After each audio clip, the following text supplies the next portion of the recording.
تو اس نے مسکرا کے نفی میں سر ہلا دیا۔ میری شادی ملیحہ سے ہو گئی اور وہ رات میں آج بھی بھول نہیں پایا۔ بڑی حسین رات تھی۔ میری خوبصورت بیوی میرے پہلو میں میرے ساتھ بیٹھی تھی اور میرا جی چاہ رہا تھا کہ جلدی سے یہ رسم ختم ہو اور میں ملیحہ کے ساتھ تنہائی کے لمحات گزاروں۔ شادی کی رات وہ بہت مسکرا رہی تھی۔ میں نے اسے دیکھا تو مجھے دیکھ کر مسکرانے لگی۔ میرا جی چاہا کہ وہ مجھ سے شرمائے، لیکن وہ شاید اس قسم کی لڑکی نہیں تھی۔ میں نے کہا یار تمہیں نہیں لگتا کہ آج کی رات تمہیں تھوڑا سا گھونگھٹ نکالنا چاہیے، تھوڑا سا شرمانا چاہیے؟ میری بات سن کر کہنے لگی ابو بکر اب مجھے شرم نہیں آ رہی تو میں کیسے شرماؤں؟ میں نے کہا پلیز ملیحہ میری خواہش ہے۔ میرے کہنے پر اس نے بڑا سا گھونگھٹ نکال لیا۔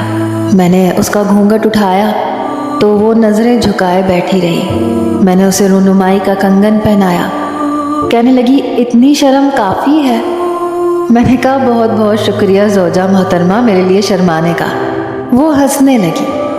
ہماری زندگی کی ابتدا بہترین تھی، لیکن کچھ دنوں بعد میری والدہ نے یہ سوچ کر میں نے ٹھنڈی سی آہ بھری۔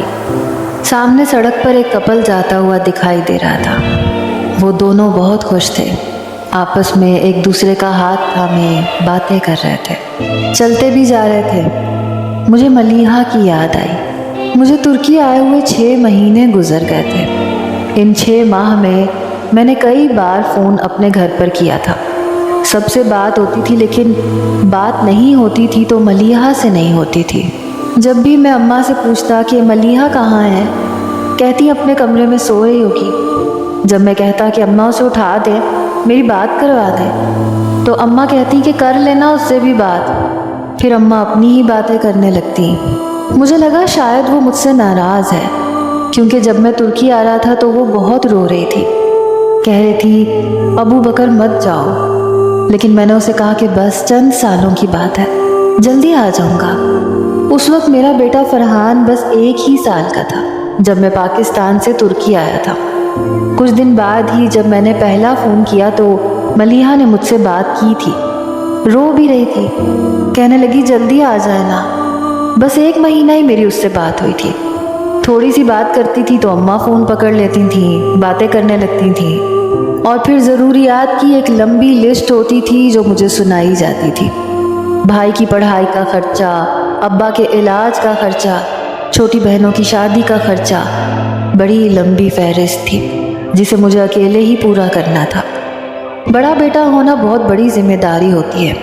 ماں باپ کی، بہن بھائیوں کی، سب کی امیدیں بس اسی پہ لگی ہوتی ہیں۔ میں سب سے بڑا تھا، اسی لیے اماں سب کچھ مجھے ہی کہتی تھی۔ جب سے ابا کو فالج ہوا تھا، گھر کی ویسے بھی ساری ذمہ داری مجھ پہ آ گئی تھی۔ ملیحہ سے میری پسند کی شادی تھی، میرے دوست کی بہن تھی۔ حالانکہ اماں اس رشتے پر راضی نہیں تھیں کیونکہ وہ اپنی بھانجی کو لانا چاہتی تھیں، لیکن میری پسند پر انہوں نے اپنی پسند کو پس پشت ڈال دیا تھا۔